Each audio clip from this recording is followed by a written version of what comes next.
Well, welcome to this episode of Vantage Point here on News First with me, Shahin Chirangpati, where we will be discussing a wide range of politics and events inside and outside Sri Lanka. Well, over the past 2 weeks, we've had two major rallies which were held at the heart of Colombo, a historic visit by US President Barack Obama to Cuba, and two devastating terrorist attacks in Brussels, Belgium, and Lahore, Pakistan. Well, to discuss these matters in detail, we are joined by political analyst and former diplomat, Dr. Diane Jayatilaka. Dr. Jayatilaka, welcome to the show. It's always a pleasure to speak to you. Hi, Shahin. Dr. Jayatilaka, first things first. Sri Lanka's current political spectrum. Would you say there's a certain element of row, dispute, chaos, pandemonium among political parties in Sri Lanka, or as a matter of fact, within certain political parties, particularly the Sri Lanka Freedom Party? Yes, I would, and I would say that it's sad and it's needless. I say it's sad because Sri Lanka had a two-party system even before India, and a two-party system is seen as a prerequisite for liberal democracy. India had the dominance of one party until 1977, but Sri Lanka had a two-party system at least from 1956. Now we don't, because the main center-left opposition is divided. The official Sri Lanka Freedom Party is in coalition with the center-right UNP, which means there really is no recognized opposition. What you have is the TNA, which has only 16 seats. You have the JVP, which holds the position of the chief whip of the opposition with 5 or 6 seats. And you have 51 MPs belonging to a formation called the joint opposition. So they are numerically much larger than the officially recognized opposition. That's an anomaly. So there's a proliferation of anomalies. There's no two-party system anymore. The center-left SLFP, which has always been anti-UNP from its inception in 1951, 65 years ago, is now officially in coalition with its main rival, the UNP. And the numerically largest segment of the opposition is not recognized as the official opposition. Therefore, you have a very strange situation. It's in this strange situation that all of these dynamics of, as you say, row and turmoil are taking place. It's because somebody changed the goalposts. The game has changed. The game was working well. Dr. Jayatilaka, while some may agree that the cause for the prevalent situation, as you said, is the non-existence of a powerful opposition. So no, it exists. It's not recognized as such. Yes, all right. The cause could also be attributed to the joint opposition that you mentioned, comprising of 51 members. It's a bit of a back and forth situation, don't you think? No, because, I would have gone along with that, with your criticism, if there had been a clear answer to a very, very simple question. And that question is, isn't there supposed to be an opposition to the UNP government? Now, if there is supposed to be an opposition to the UNP, if it's a good thing to have an opposition to the UNP government or to an SLFP government, if you need a mainstream opposition in a democracy, why not recognize the joint opposition as that opposition? Now, the joint opposition can be criticized only if you think that there should not be a democratic opposition to the UNP government. Because if not for the joint opposition, you would just have the SLFP dragged along by its leadership into a coalition government with the UNP. And there wouldn't be an opposition, there'd only be the TNA and the JVP. Is that real? That's completely crazy. In 1977, the TULF was the main opposition, but that's because they got more seats than the Sri Lanka Freedom Party. That was fine. It created problems, but it was logical. Here, It's not logical. You have 16 TNA MPs and they are supposed to be the official opposition.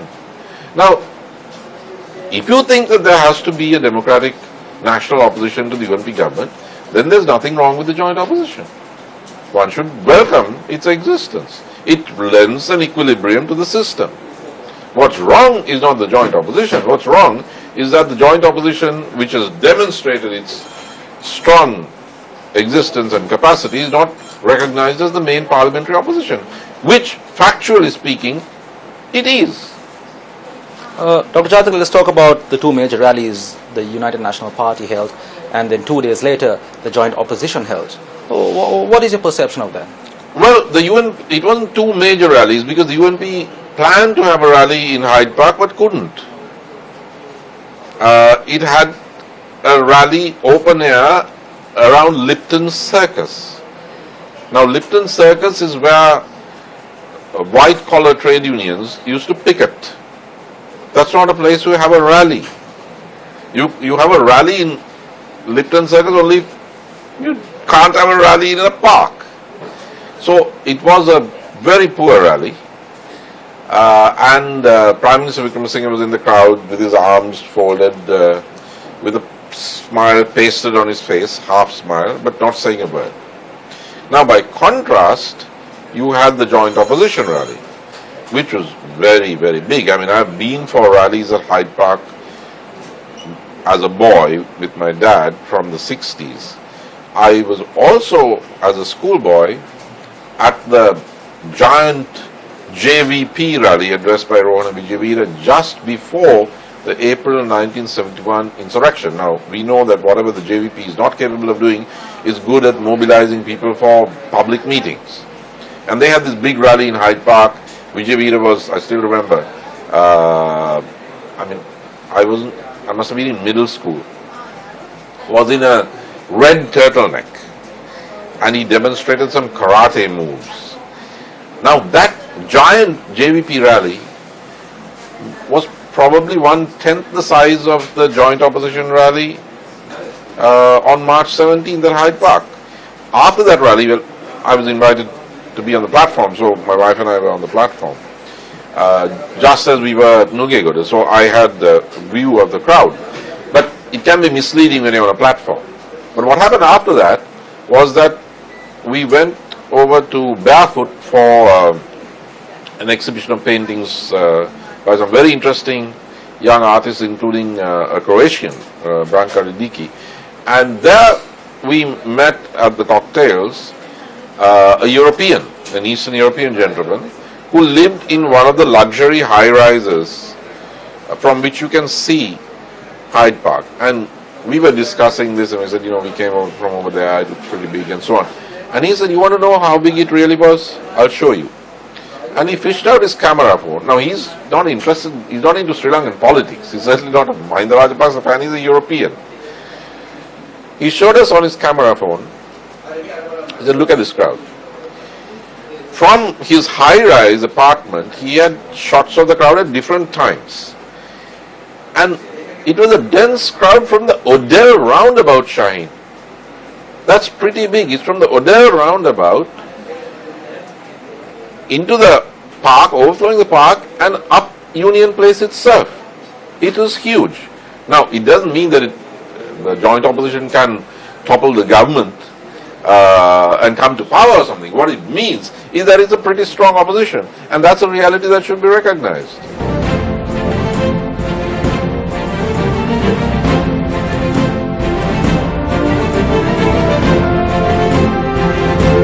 Dr. Jathak, as mighty or not so mighty as you say these two rallies were, several factions in Colombo were very much inconvenienced by these two rallies, and within a span of 3 days, as a matter of fact. So these two rallies being held at peak hours during Russia, during weekdays, do you think it's a give and take situation, as in with the mindset, well, you can't please everyone because there was much traffic congestion here? Well, I was watching your station. I watch your station. And correct me if I'm wrong, Shaheen, but there were more people criticizing the government's rally, the mobilization, then they were criticizing Hyde Park. And I think the reason is that there were more buses that came in, and there was a march as well. The UNP had a march, and that snarled up traffic a lot more than Hyde Park, because Hyde Park was well advertised. People kind of knew to steer clear of Hyde Park itself. So even on your station, fewer commuters were critical of the Hyde Park meeting on camera. And that's interesting. Well, that being said, a much criticized move by the joint opposition, is the ritual of smashing coconuts. Do you really believe that a government can be toppled with a bunch of coconuts? Well, I mean, politics isn't exactly a coconut shy. And I don't go within 100 miles of anybody smashing coconuts. But as a social scientist, I'm familiar with a certain term. That term is primary forms of nationalist resistance. That's a category.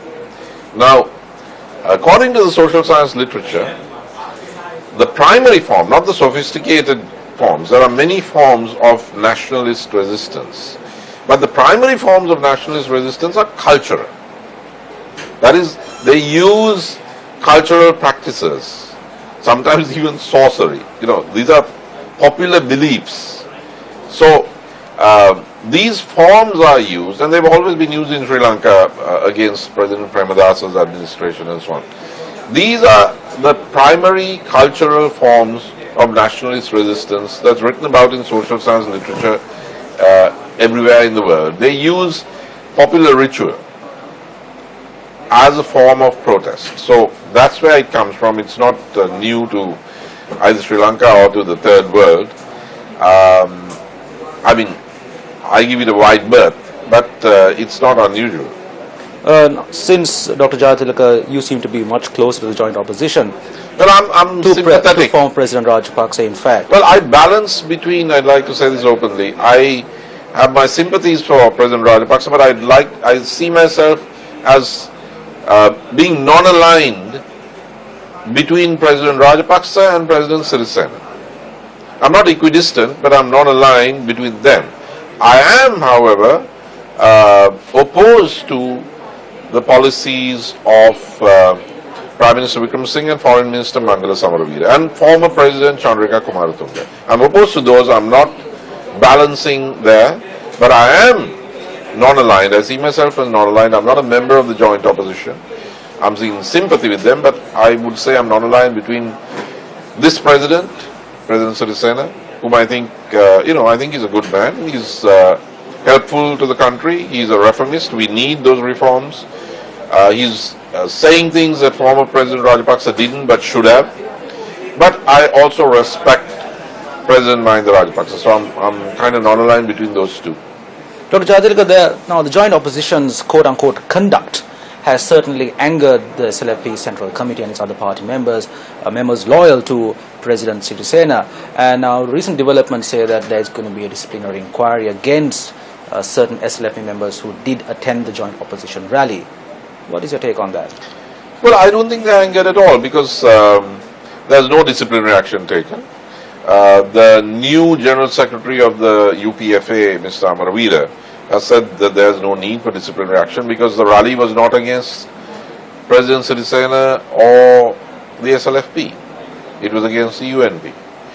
So the only person I know who was angered and who said, let's see what happens, all of these people are going to have disciplinary action taken against them, was former President Madam Kumaratunga. Now, Madam Kumaratunga is not an elected MP. That's just her personal point of view. And she was the only one who sounded angry. Nobody else sounded angry. And the SLFP doesn't look like it's going to take any disciplinary action at the moment, because it's very clear that if they do, they're going to lose quite a bit of their own strength. So where does President Sirisena stand amidst all this turmoil or chaos? Well, I think President Sirisena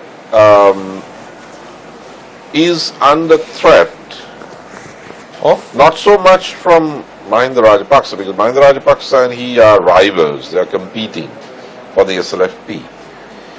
But one of the reasons that President Sirisena is under siege in the SLFP is that he doesn't seem to have much power over the UNP in government.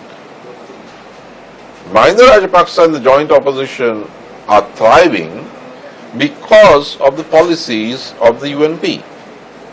If the UNP policies were popular, I mean this is the first year of the government, if the UNP policies were popular, then there would be no place for the joint opposition because President Sirisena is also the leader of the SLFP.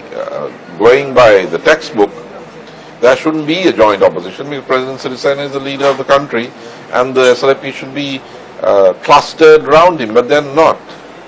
They're not because he has not cracked the whip on the UNP government. If he did so, the SLFP would be happy, it would be unified, and there wouldn't be anything for Mahinda Rajapaksa to complain about, except his own, the cases.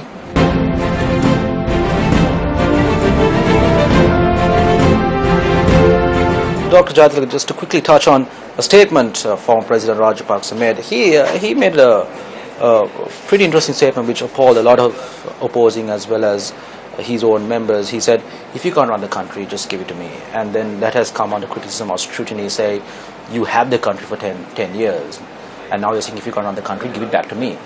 What does his statement imply?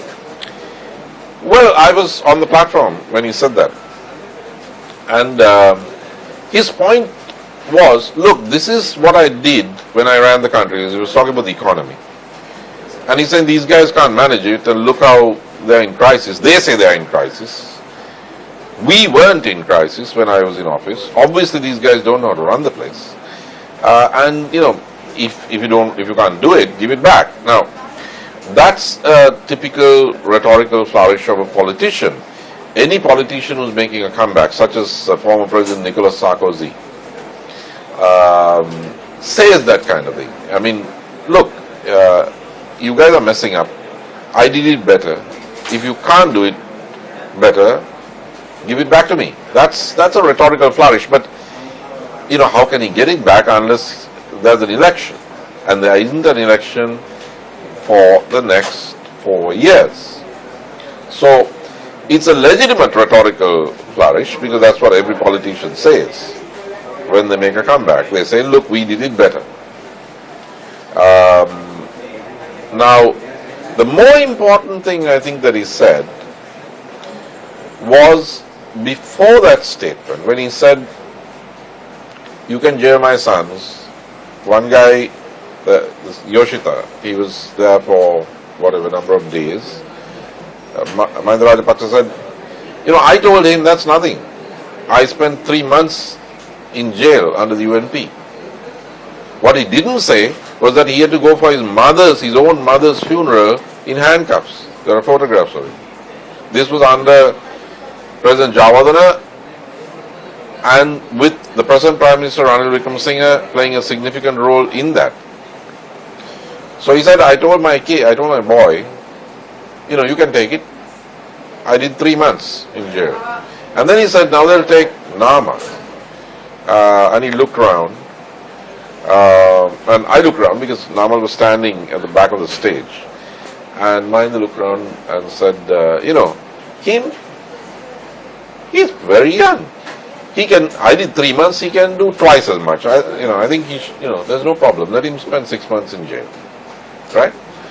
And he said, look, you can arrest my family, you can arrest me, you can lock me up. Nobody can drive me out of politics. Now he got a huge cheer for that. It was a much bigger cheer than the one about giving the country back.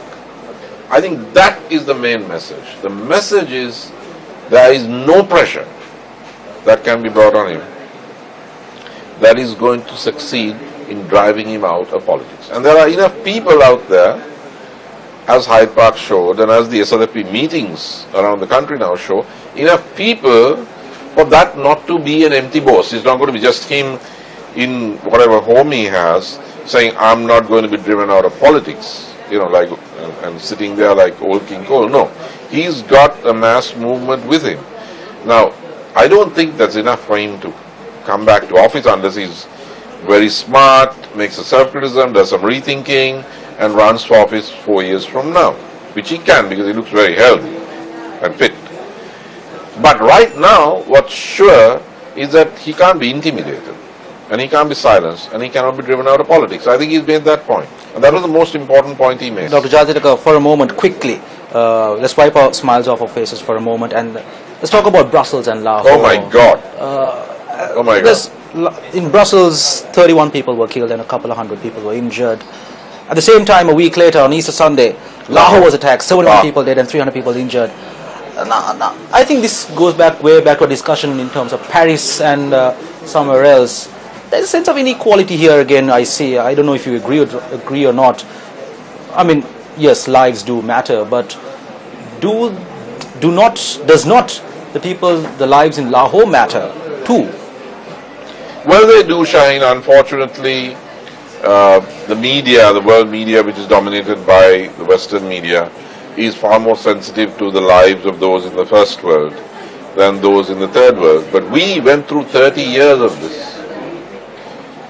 And when you watch the television, you realize what a big deal it is that we defeated terrorism. It's not easy. Even the Pakistani army, which is a very strong army, has not been able to do so, not because it's a bad army, but because the political will doesn't seem to exist.